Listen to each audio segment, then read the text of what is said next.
Bom dia, ouvintes da Difusora, bom sábado, bom domingo. Mais uma vez o programa A Personalidade da Semana, no seu sábado e no seu domingo. Hoje, nosso convidado especial aí, o professor Plínio Kaufmann, também ex-funcionário do Banco do Brasil. Professor Plínio, satisfação em recebê-lo aqui no estúdio da Rádio Difusora, para esse bate-papo aí, para o quadro A Personalidade da Semana. Obrigado, Arthur, pela oportunidade. Quero saudar também a todos os ouvintes da Rádio Difusora. E é uma satisfação estar aí com vocês e bater um papo contigo. Tá, você é filho, é gaúcho de Cerro Largo, Rio Grande do Sul, que levou o Plínio Kaufmann a vir para o oeste do Paraná, para Marechal Cândido Rondon. Atrás disso, é evidente, tem uma história, tem uma causa que motivou essa vinda aqui a Marechal Cândido Rondon. Olha, para começar, eu estava estudando em Viamão em 1967 e 8, e daí, por circunstâncias, o bispo da época, Dom Aloysio Lorscheider, ele achou melhor que, terminando, ou fazendo 2 anos do curso de filosofia, fôssemos direto para a teologia. Então nós estávamos entre 15 colegas, e achamos estranho isso. Daí a maior parte da turma pediu 1 ano de afastamento. E eu também pedi 1 ano de afastamento do Seminário Maior de Viamão e fiquei em casa. Em casa, daí, nesse ano, em 69, trabalhei como professor num curso supletivo.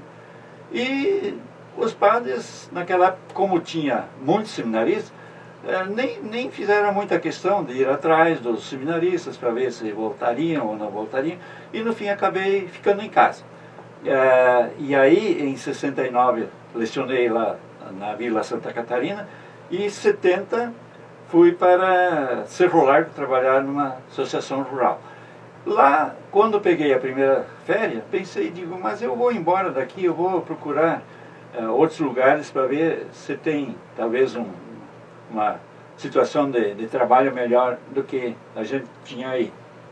E aí eu vim para Marechal Cândido Rondon. Primeiro fui a Concórdia, lá não deu certo, lá os professores estavam em férias, era em torno do dia 6 de janeiro de 1971.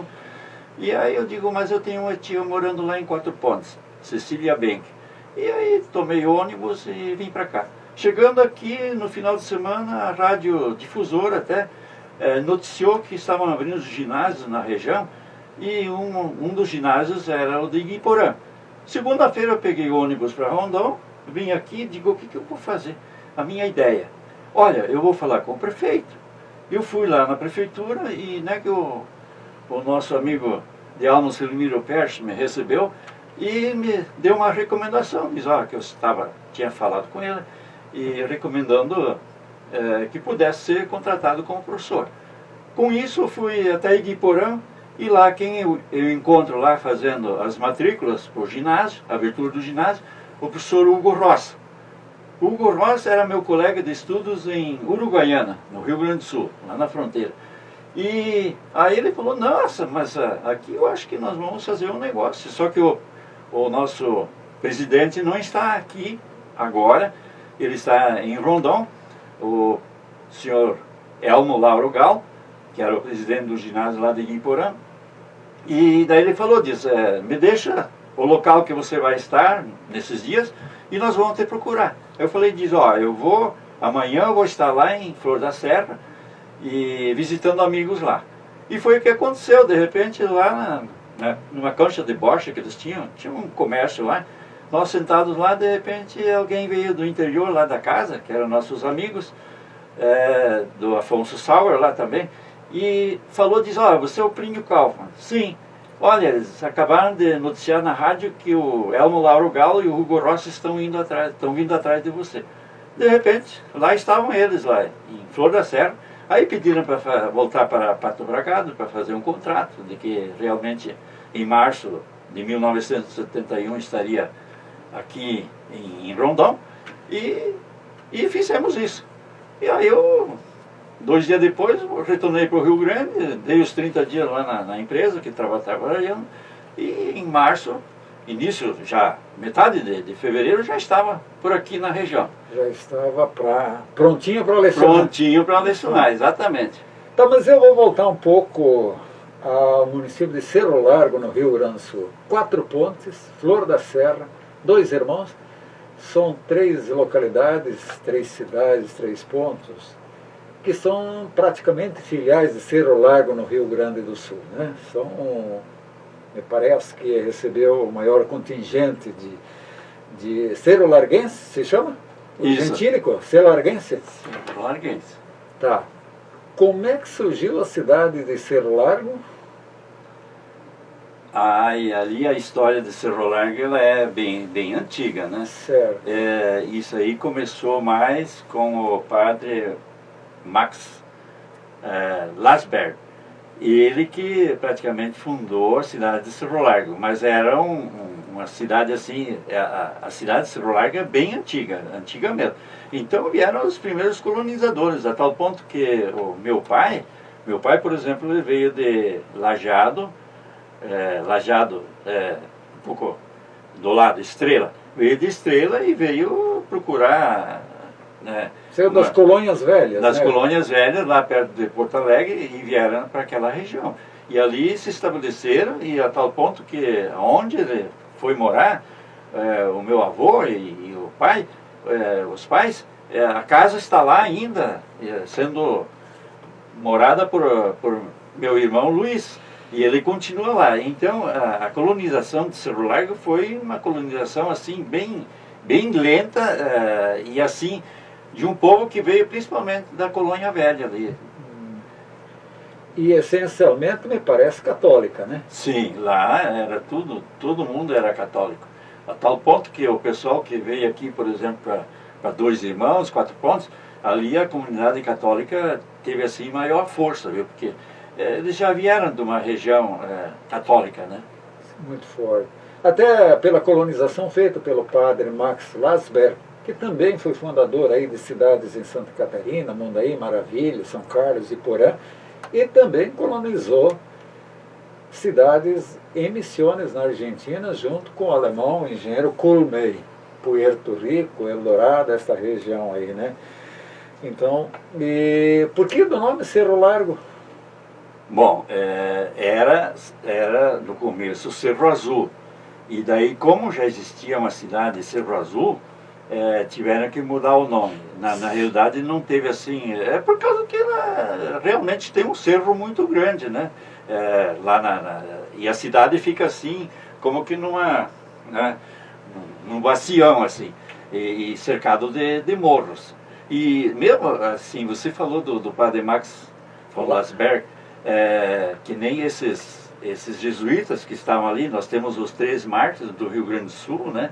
Padre Afonso Rodrigues, Júlio de Castilhos e Roque Gonzalez, a região de Caró. Caró é uma região que, por exemplo, o nosso povo lá, inclusive os meus pais, eles iam fazer assim uma peregrinação, eles saíam a pé, caminhando de Cerro Largo até Caró. E isso levava um bom tempo. Levavam junto assim uma carrocinha com os mantimentos e iam lá peregrinar. Daí passavam no fim de semana, era a celebração de missa, e daí já iam também para São Miguel, né? E as ruínas de São Miguel. Tudo isso fazia parte aí da nossa região lá. Cerro Largo integra então o polígono das reduções das missões do Rio Grande do Sul. Exatamente. São quantos quilômetros de Santo Ângelo a Cerro Largo? Santo Ângelo, uns 70. 70 quilômetros, bem próximo. Aí não é longe. Tem Guarani das Missões ali no meio. Só chama a atenção, porque dificilmente a região aí das Missões, os morros são conhecidos por morros, né? São conhecidos por cerros, que é uma de origem espanhola, né? Para montes.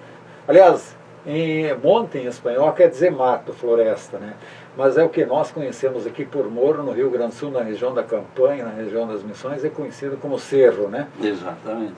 Se eu não estou enganado, mas é isso, me corrige, Plínio, se eu estiver errado, mas cerro me parece que é essa designação para morro na região da Campanha e também na região das Missões. Mas é isso mesmo, Arthur. Cerro Largo realmente, o nome é estranho assim, mas Cerro Azul, eu, por exemplo, particularmente, Gostaria mais que fosse Cerro Azul, né? Mas Cerro Largo ficou o nome depois, porque tiveram que trocar o nome da cidade, né? Mas aí a gente pode deduzir uma situação, Plínio. Tiveram que mudar Cerro Azul para Cerro Largo por causa do Cerro Azul do Paraná, que é mais antiga, mas é cidade histórica, né? Como a legislação brasileira não admite, né, a duplicidade de nome ou de nomes não parecidos, mas idênticos, né? Então, é por isso que ocorreu essa mudança aí, né?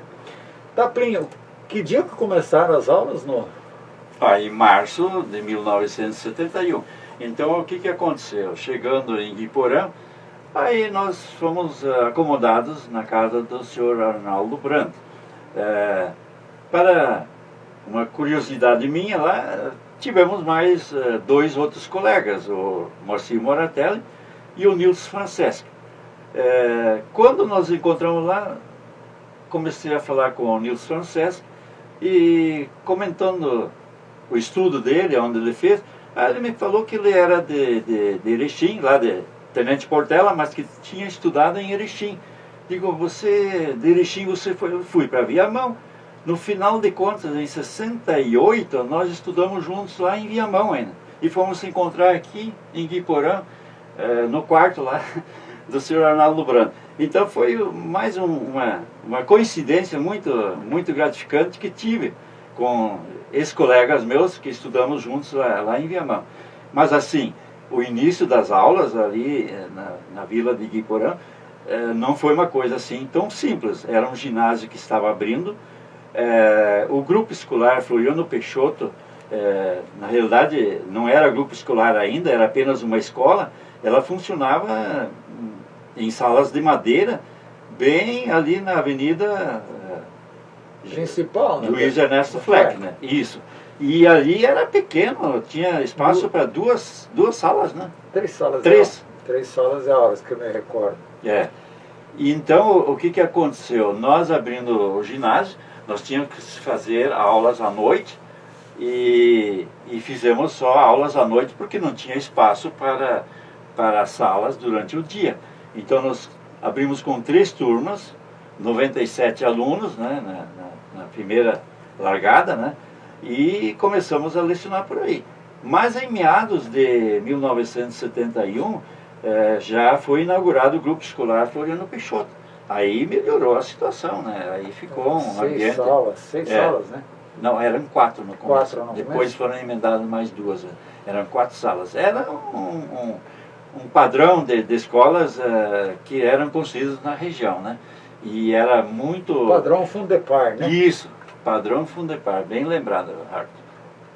Mas assim, nós tivemos assim dificuldades, claro, para começar tudo do zero. E com 4 professores, era então o Hugo Roça, o Nilson Franceschi, eu e o Moacir Moratelli, isso por parte do ginásio. Mas se você analisar 3 turmas, estudaria poucas aulas para os professores. Então nós, para compensar essa situação, nós lecionávamos numa turma do primário de manhã, e então a aula nossa era à noite. E isso no primeiro ano, mas depois no segundo ano, daí já abrimos turmas de dia e mais 3 turmas à noite. Aí já aumentou o número de aulas para os professores, porque claro que era a escola da CNC, Campanha Nacional de Escolas da Comunidade, né? Então o aluno que pagava a mensalidade para estudar, para fazer o antigo ginásio, curso ginasial. E além disso, a locomoção não era que nem hoje, que o aluno é apanhado na porta da casa e levado para a escola. O transporte de cada aluno era por conta própria, né, de cada um. E aí nós tínhamos os casos lá que vinham alunos de Bom Jardim, com a Kombi do Sr. Herpes lá e da turma do Sr. Freita. Essa turma vinha de Kombi lá de Bom Jardim para o ginásio lá em Guiporã à noite, né? E de dia eles trabalhavam normalmente na lavoura e à noite vinham estudar. Então nós tínhamos alunos assim de boa idade. Até o nosso subprefeito lá de Guiporã, o Sr. Auro Becker, ficou nosso aluno, Jorge Figura era nosso aluno, né? O Arthur lembra dessa turma lá de Iguiporã, que o Arthur também, o pai dele, né, morou muito tempo lá em Iguiporã, e o Arthur se criou também em Iguiporã, né? Então, por isso, a gente tinha assim, digamos, alunos de todas as idades, né, no começo. Depois já foi selecionando, daí já de uma determinada idade, mais alunos mais novos e mais jovens. Mas essa primeira leva, a gente tem que tirar o chapéu por acreditarem na educação, no ensino e para abrir horizontes. Né? Certo. Plínio, só voltando, CNC foi depois, antes foi escola, Campanha Nacional das Escolas Gratuitas, que não tinha nada de gratuito, né? Porque os pais tinham que pagar. Não tinha nada. Daí depois que mudaram, porque não pegava bem essa Campanha Nacional das Escolas Gratuitas, porque não tinha nada de gratuito, porque os pais pagavam mensalidade, e com essa mensalidade era pago as despesas administrativas, como do professor que lecionava. Plínio Kaufmann lecionou que matérias? Eu lecionei português, língua portuguesa e inglês, né? Isso que eu comecei lecionando. E nós tínhamos então, o professor Hugo Rossa era de matemática e ciências, o professor Nils Franceschi era de história e geografia, e também ele pegava a educação física, né? E aí tínhamos a educação artística, que também depois recebemos mais professores, também o professor Vitorino Ostrowski, que veio do Rio Grande do Sul. Aliás, ali tem uma história até engraçada. Viu? Pode contar. Eu estava voltando de Curitiba, tinha ido lá fazer as compras de livros. Nós íamos todo ano lá fazer as compras de livros para agilizar o ensino, né? E a gente visitava lá as editoras lá e depois comprávamos os livros, eles entregavam na Prince Tour. Numa semana os livros estavam todos lá em Iguiporã. Eu voltei daquela compra e íamos para a imprensa oficial também comprar, que nem os livros de chamada, os relatórios bimestrais dos alunos, do aproveitamento dos alunos, o relatório final de ano, tudo isso era adquirido lá na imprensa oficial. Então, voltando de Curitiba, de ônibus da Princesa, eu estava ali sentado, parado ali na frente da rodoviária velha, que era do prédio ainda do senhor Arlindo Alberto Lam, e daí, de repente, encostou um ônibus e saiu um rapaz. Olhei para ele assim e digo, mas esse rapaz eu devo conhecer, ele é muito conhecido. Mas passei, ele não me reconheceu logo. Eu falei, mas você não é um menino assim, que lá em Cerro nós íamos juntos, às vezes, nos bailões, lá no salão paroquial, Ostrowski? Sim, eu sou Vitorino Ostrowski. E o que você vem fazer aqui? Olha, eu estou vindo aqui para Rondon para dar aula em 3 irmãs Mercedes. Mas quem que te chamou? O professor Ilmar Prisnes. Digo, espera aí, você tem um conhecimento razoável de matemática e ciência? Isso ali é comigo, ele falou. Digo, então, eu tenho uma ideia. Fui lá e peguei um táxi que estava ali por perto e fomos lá de manhã cedo tirar quase o Ilmar Prisnes da cama. Diz, eu preciso de um professor de matemática. Que lá o professor Hugo Rossa, ele já tinha a ideia de ir para Vila Nova, né? Chegamos lá, o professor Irmão, não, diz ele, ali para 3 irmãos, nós arrumamos outro professor. E naquele mesmo dia já levei ele junto lá para Iguiporã, já integrou a nossa equipe e começou a lecionar. E era no início do ano, né? Foi a nossa sorte. Dos 4 professores pioneiros permaneceram em Marechal Rondon, Plínio Kaufmann, Nilson Franceschi em memória, né? Isso. E o Moacir Moratelli está para onde? Ele voltou para Curitiba, né? Ele veio de Curitiba, mas ele era de Itaió, Santa Catarina. Hoje ele está morando em Blumenau, Santa Catarina, né? Ele ficou só um ano. Por isso mesmo, em 1971, a direção do ginásio Luiz Ernesto Fleck era do professor Moacir Moratelli. Correto. Eu assumi no começo de 1972 a direção do ginásio Luiz Ernesto Fleck, e fiquei até 1980, né? 79, final de 79, fiz o concurso do Banco do Brasil, e daí eu entrei no Banco do Brasil. E aí a direção da escola passou para o professor Nilson Franceschi, né? Hugo Roça? Hugo Roça foi para Vila Nova inicialmente, e depois ele levou também o Vitorino Ostrowski também para lá. E aí, nessa substituição de professores, o Hugo Roça depois foi para Toledo e ele lecionou muito tempo na escola La Salle, lá em Toledo. E o Vitorino também, saiu de Vila Nova depois, também seguiu o mestre, né, e foi para Toledo.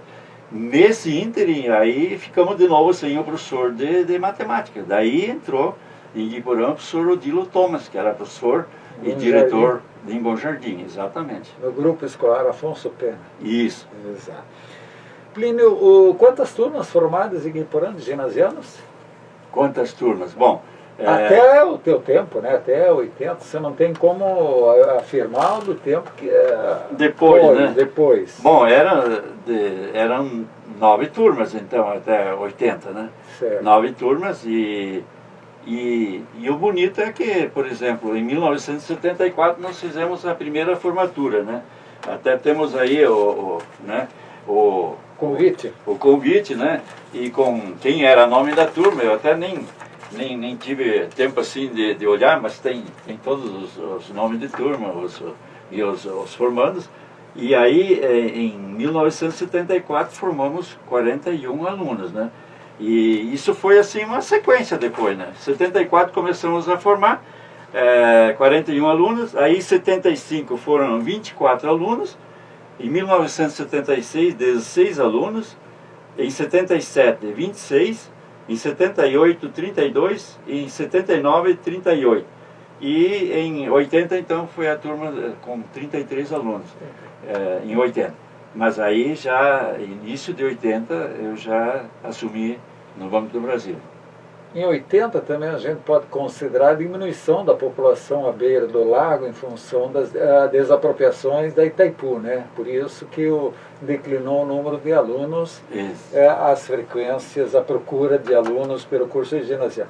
Na tua avaliação, a chegada das escolas da CNC para o oeste do Paraná, Marechal Rondon teve o maior centro nacional, o maior número de escolas da CNC, inclusive chegou a promover um encontro nacional das escolas da comunidade.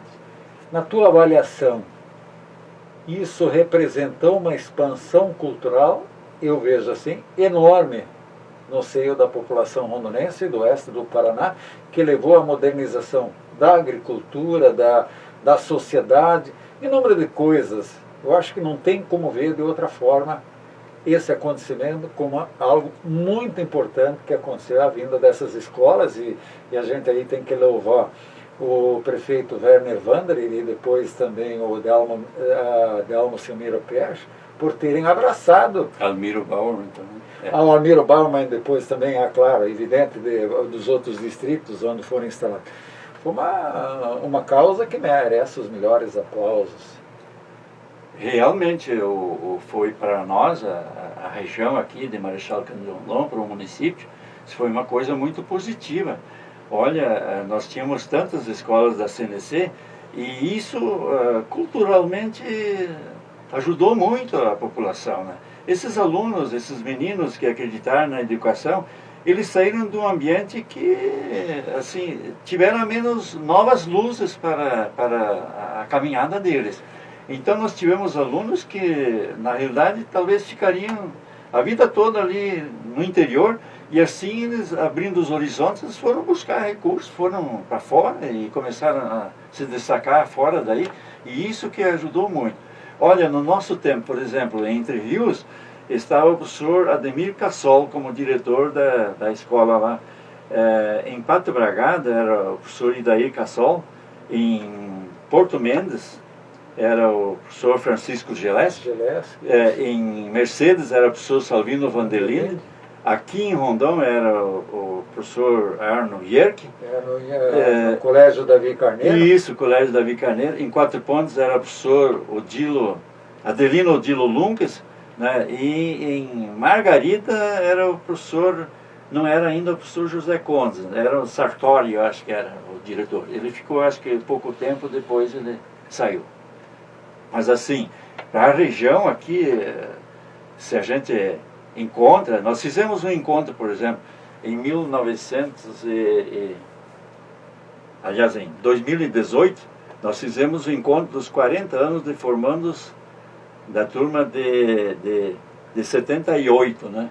E foi tão legal isso, nós reunimos a turma lá em Guiporã e fomos lá visitar a escola, né?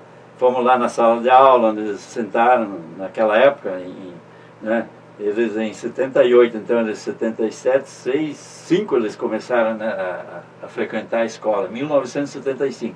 E aí nos encontramos lá e fizemos uma churrascada lá, e estava a presença assim de todos, não todos os alunos, mas os que estiveram lá ficaram assim encantados. Aí foram apresentados os companheiros, né, as esposas, os esposos, o esposo e tudo, que ninguém conhecia a todos, né, e veio do Brasil inteiro, né, veio do Brasil inteiro, assim, pessoas. E foi realmente um encontro assim maravilhoso.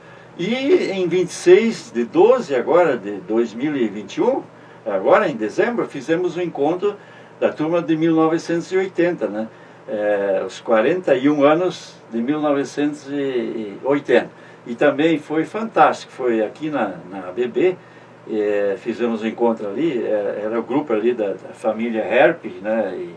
E essa turma, o Valmor Drexler, e essa turma aqui, nos reunimos ali na ABB, e foi uma confraternização sensacional mesmo. O que teve de gente chorando, né, de alegria e de satisfação. E aí você vê como eles ficaram satisfeitos por terem oportunidade de estudar na escola da CNC, mesmo pagando a sua mensalidade, e como que progrediram na sua vida particular com isso. Eu olho pelo lado cultural, né? Eu somo duas coisas junto com as escolas da campanha nacional das escolas de comunidade. Eu somo também a iniciativa dos clubes 4S, isso, que deram assim foram hoje, eu digo assim, foram protagonistas da tecnificação agrícola, agropecuária que nós temos na região, e junto com essa turma que teve a oportunidade, almejada talvez por uns, outros não, mas no momento que surgiu o anúncio, vai ter ginásio, deu aquele clique e diz, não, mas eu vou fazer ginásio também, e abriu um novo horizonte para essa gente. E eu acho que essa modernidade que nós temos no oeste do Paraná, que eu vejo em outros estados, vamos dizer, do sul, não tão adiantado como no oeste do Paraná, eu acho que se deve muito a esses clubes 4S, se deve muito a essas escolas da CNC. Posso estar totalmente errado, mas é a leitura que eu faço desse processo, desses dois momentos vividos pelos clubes 4S e pelos ginásios da CNC, né? Verdade. Eu acho que o Arthur era um dos motivadores assim do 4S. Eu lembro realmente das reuniões que tinha naquela época. E era a nível regional aqui, se reunia a turma praticamente todo final de semana, né? Era um encontro. Era aguardado. E tinha os bailes do 4S e tudo mais, e bem concorridos. Era realmente um movimento muito positivo, né? E o cooperativismo, né, que entra em jogo ali. Que despertou dentro desses clubes 4S, o cooperativismo, né? E o nosso maior expoente, nós temos o maior exemplo de quem saiu do seio dos 4S, o nosso diretor-presidente da Copagria, o Ricardo Silva Chaper, que nós fomos companheiros dele organizar a exposição, e Guiporã e Margarido fizemos uma exposição em conjunto, né? Que legal. Plínio, alguém dessa turma de ginasianos teve assim um destaque, que você teve conhecimento, um destaque maior, se destacou numa atividade no Paraná, no Brasil, chegou a ser prefeito de alguma cidade que você tomou conhecimento ou não? Olha, nós tivemos assim alunos de destaque, sim. Por exemplo, um menino ali que chegou a ser superintendente ali de banco, né, e morou muitos anos na Europa, hoje mora em São Paulo, né, que é o nosso amigo Adir Model, né? Certo. E ele realmente se destacou e trabalhou no Bamerinos na época e depois... Ele foi até diretor da área da informática, né? Exatamente, então ele foi, para nós, ele foi um destaque, né? Muito, ele chegou a ser estudante do mas estudou, ele terminou o ginásio lá em Guiporã, fez o... Um detalhe que eu desconhecia. Não, ele fez.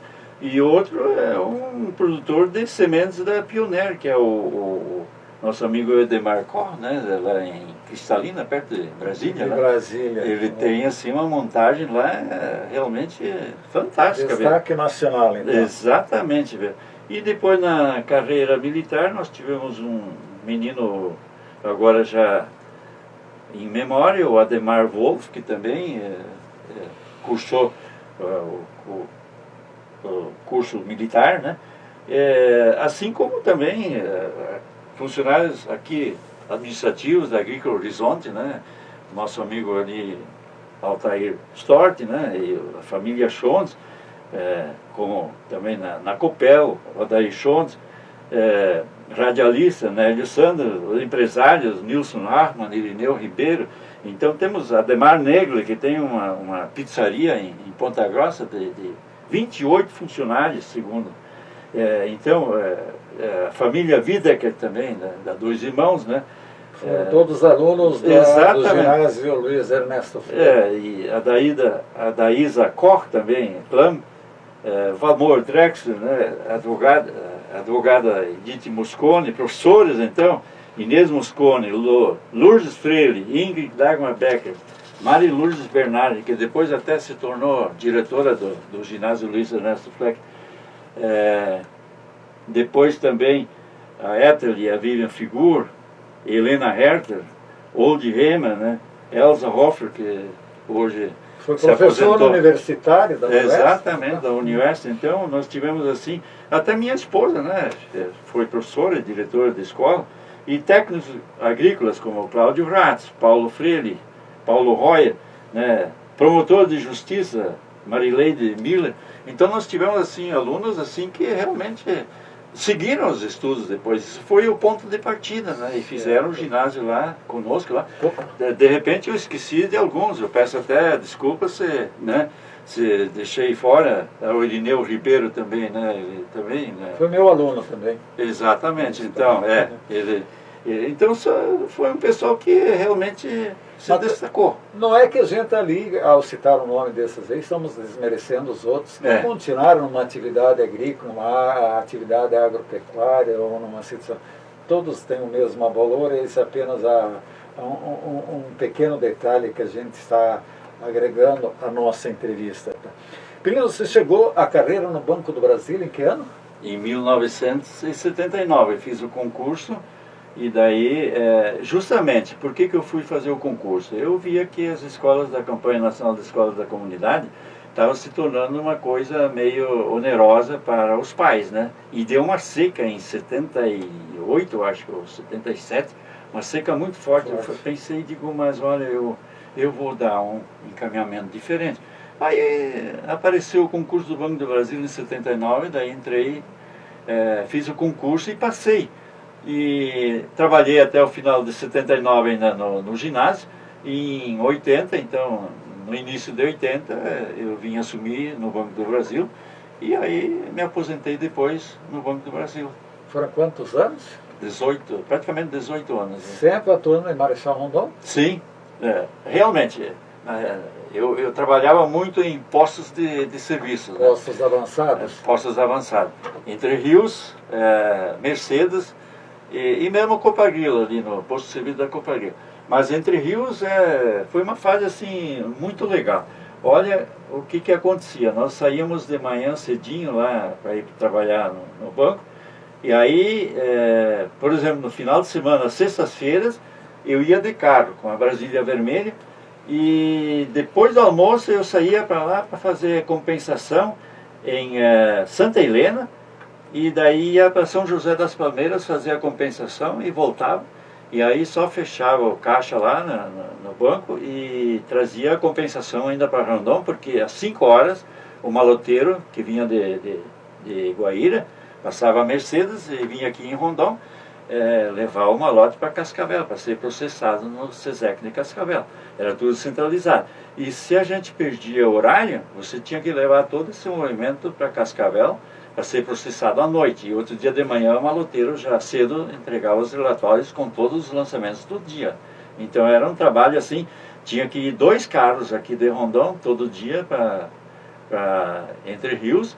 E chegou uma oportunidade que a água do Rio São Francisco levou a ponte. Então nós íamos até a barranca do rio, pegar um barquinho, passar e lá no outro lado o pessoal aquela vez do João Natário Stein lá, nos pegava lá e levava para o banco. E no final do dia a mesma coisa, né? Essa foi a segunda ponte levada sobre o São Francisco, era de madeira. A primeira aconteceu bem antes, foi lá por volta de 73, bem certo, porque eu fui lá fazer reportagem pela rádio difusora do sinistro da ponte lá com a grande enchente.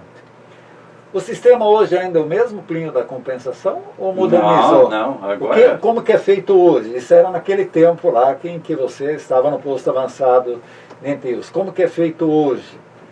Tudo via online? Tudo via online. Hoje já mudou totalmente, né? E nós não tínhamos como saber se o cheque lá estava bom ou não estava. E hoje o sistema é totalmente diferente. Inclusive... os lançamentos já é tudo, né? Você faz um doc, faz um TED, rapidinho. E agora mais com essa do Pix agora... É instantâneo? É instantâneo, aí não tem mais problema nenhum. E aí é muito mais fácil.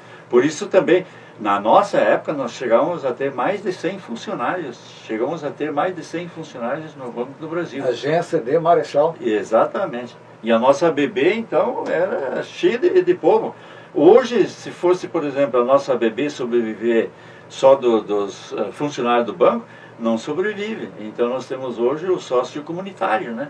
E esse que justamente sustenta hoje praticamente a ABB. E é um dos clubes que quem conhece sabe com as condições que oferece a ABB de Marechal Cândido Rondon. Esse sócio comunitário é uma pessoa da comunidade, Isso. Fora das hostes do Banco do Brasil. Isso, contribui, ele pode ser sócio sendo correntista do banco ou não, é a mesma coisa, não tem problema nenhum.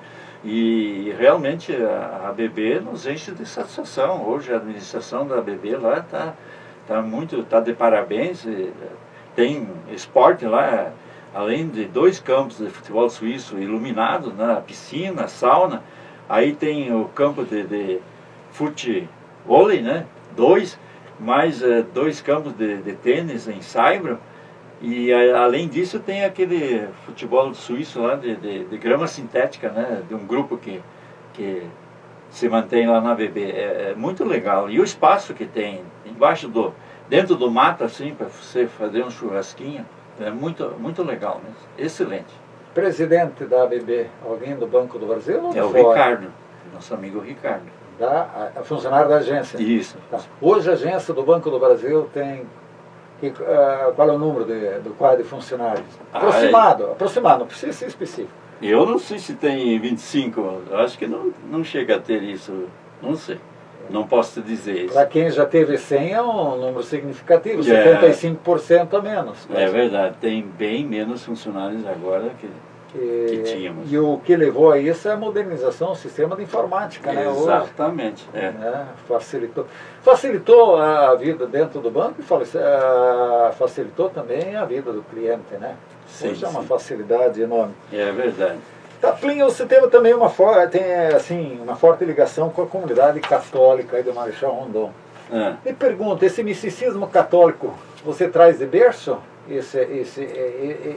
essa fé no catolicismo? Sua família, seus pais, fervorosos católicos, seus antepassados também? Realmente, olha, isso eu trago de berço. E a gente estava sempre ligado. Eu tive colegas meus, por exemplo, que depois que saíram do seminário, eles simplesmente se afastaram da igreja e ficaram assim, não dando muita bola. Eu nunca me afastei. Inclusive quando ali em Guiporã, por exemplo, os cultos, as rezas, eram feitas por nós, o Nilson Franceschi e eu. Nós fazíamos as celebrações religiosas, inclusive enterros, quando o padre era o Antônio Darius, naquela época, no começo, e ele também foi o que construiu a Igreja Matriz, Sagrado Coração de Jesus. Nosso padre construtor, né? Isso, esse era um padre construtor. E lá em Guiporã foi construída também a nova igreja, também ele que deu o pontapé inicial lá. E conseguimos fazer isso. Então nós fazíamos esses cultos, e depois vindo para Rondon, eu continuei como ministro auxiliar da igreja por muito tempo. Agora, pela idade, assim, já, eu estou dando, assim, espaço mais para gente mais nova. Mas a gente sempre continua colaborando. Colaborando com isso é de berço mesmo, isso é de casa. E realmente, hoje, eu acho que o que nos mantém, nós estamos vivendo uma situação, assim, meio de crise nessa época, né? Está meio difícil, né? E se você não tem uma fé forte, realmente você cai na onda do Maria vai com as outras, né? Mas hoje você tem que ter consciência das coisas, porque senão você não... De tanta informação que nós temos, às vezes, contraditória, né? Você fica assim meio perdido na coisa, né? Certo. Plínio está aposentado hoje. Qual é o passatempo do Plínio Clema? Plínio Clema, não, Plínio Carpo, não sei porque o Plínio Clema está na mente aí, puxando. Como é o passatempo do Plínio nos tempos de aposentadoria, paixão, hobby, alguma coisa? Olha, eu continuei assim bastante, depois de aposentado ainda, digamos, eu saí do magistério um tanto, mas nunca me desliguei totalmente. Eu lecionei aqui na escola Irão Domingues, em colégios aqui, inclusive substituí um professor da UniOeste, professor de língua latina e filologia românica, que é o professor Ciro Damp, quando ele fez o mestrado, o doutorado na Alemanha. E lecionei por 3 anos na UniOeste, então eu não me desliguei totalmente. Assim, a leitura de livros também me entretém bastante. E nós temos um pequeno sítiozinho, né, uma chácara ali na linha Peroba, então isso também me entretém bastante, né? Você tem com que te incomodar? Tem. E depois mais, que nem nós temos um dia por semana, por exemplo, que as nossas netinhas vão lá em casa, passam a tarde lá em casa. É uma tarde diferente, muito divertida, de muito entretenimento e brincadeira. E eles fazem realmente uma brincadeira assim muito gostosa, essas crianças, e nos renovam. Eu passo o final do dia, eu corro o dia todo lá, fico para cá e para lá, e parece que no final do dia eu estou renovado por ver a saúde e a disposição dessas netinhas, né? Porque nós temos, não falei que nós temos 3 filhos, né? Anderson, Luiz, Everton Augusto e Caro Kaufmann. E os 3 se formaram no Cefet em Medianeira e foram fazer o curso Eletromecânica, Tecnólogo de Manutenção, e depois fizeram a Mecatrônica. E 2 estão aqui em Rondon, um na Libra e outro na Soro, e um continua em Curitiba. O Anderson faz 2 anos agora, vai fazer em maio, que ele está aqui em Rondon, mas ele também morou em Curitiba um bom tempo, 2 anos em Goiânia, e ele era técnico em manutenção e instalação de máquinas da SIG, né, concorrente da Tetra Pak. E agora ele está aqui junto com o Sr. William, trabalhando na Soro. Então eles estão bem encaminhados. Estão bem encaminhados, realmente. Eu quando fui conhecer o Cefet em Medianeira, aí eu me encantei e digo, não, os nossos meninos vão fazer o Cefet em Medianeira. E foi a nossa sorte, realmente. Certo. Plínio, o que nós não podemos é ficar sem fazer nada quando estamos aposentados, porque tenho várias experiências, vários amigos que dizem, não, vou me aposentar, agora vou descansar. Tudo bem, 60 dias, tudo bem, chegou 70 dias, 90, o bicho pegou, e na sequência pegou a depressão. Então é a recomendação que a gente dá, pela experiência que a gente tem, aposentou, procure fazer alguma coisa, porque senão o bicho pega. Plínio, você não vai sair de Marechal Rondon, dificilmente. É aqui que você fincou as raízes. que você gostaria que acontecesse hoje em Marechal Rondon, que ficasse assim como um marco na história de Marechal? É uma pergunta que eu estou te pegando assim de improviso. De improviso, isso. Olha, aqui eu entendo que a cidade de Marechal Cândido Rondon, ela tem assim é uma cidade acolhedora, uma cidade que realmente é bom de se viver, e nós temos, claro, que temos coisas que podem ser melhoradas, né? Mas agora, por exemplo, com essas administrações que estamos tendo, eles estão trabalhando realmente seriamente em todas as frentes. E as avenidas, né? As avenidas foram melhoradas e vão ser melhoradas ainda mais. Mas aqui, aquilo que está saindo agora, por exemplo, o hospital da Unimed, e para mim vai ser um marco esse hospital da Unimed, que vai atender a região aqui. E eu acho que vai facilitar muito a população essa construção do hospital da Unimed. Porque a saúde aqui, eu acho que está em boas mãos, mas precisamos pensar sempre mais para frente, para ter mais tecnologia e mais condições de oferecer para as pessoas doentes, para as pessoas que precisam desse auxílio, né? Isso é preciso. Agora, a cidade, é difícil de dizer o que é. Nós temos uma universidade, a Unioeste, que também é de grande importância para nós, para toda a região, né? Então, o aeroporto também temos, não é muito grande, mas condiz com a nossa região. Então, o que eu penso, às vezes, e fico assim me questionando, é a questão da expansão imobiliária, né? Digamos, nós deveríamos pensar em fazer crescer Marechal Cândido Rondon na vertical, mais prédios e menos loteamentos, né? Menos loteamentos. Porque, menos expansão horizontal. Exatamente, menos expansão horizontal. Porque amanhã depois, nós falamos das enchentes, que nem em São Paulo. Por que dá essas enchentes? Só tem asfalto, só tem calçamento. A água não tem nem como penetrar mais no solo, no subsolo. E isso vai acontecer aqui. Rondon também é a mesma coisa, né? Amanhã depois os riozinhos que saem aqui, perto ali do Resque, por exemplo, esse é um riozinho que amanhã depois vai estar condenado, né? Se continuar a expansão e construção de mais asfaltos, mais calçamentos e tudo mais. E é uma situação, né? Então, pensando nisso, eu penso, tenho como sugestão o crescimento de Rondon na vertical. Na vertical. Plínio, me estão dando um toque aqui, que nós já conversamos 50 minutos. Nossa! Te agradeço por ter atendido o nosso convite. Importante a sua participação conosco aí.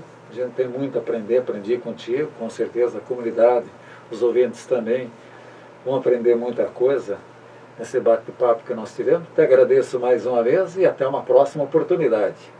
Obrigado, viu, pela oportunidade, e a gente fica feliz por poder falar e conversar com vocês, né, sobre a situação nossa, inclusive das escolas aqui da região, e também dos que acreditaram na educação, né, que hoje estão bem na vida e tomaram um rumo certo na vida, devido a novas luzes que se abriram, novos caminhos que se abriram com a educação, né? E isso é importante. E a gente agradece realmente do fundo do coração a oportunidade que a Rádio Difusora nos deu aqui, me deu, e um abraço a todos. Ouvintes da Difusora, um bom sábado e um bom domingo e até a próxima oportunidade.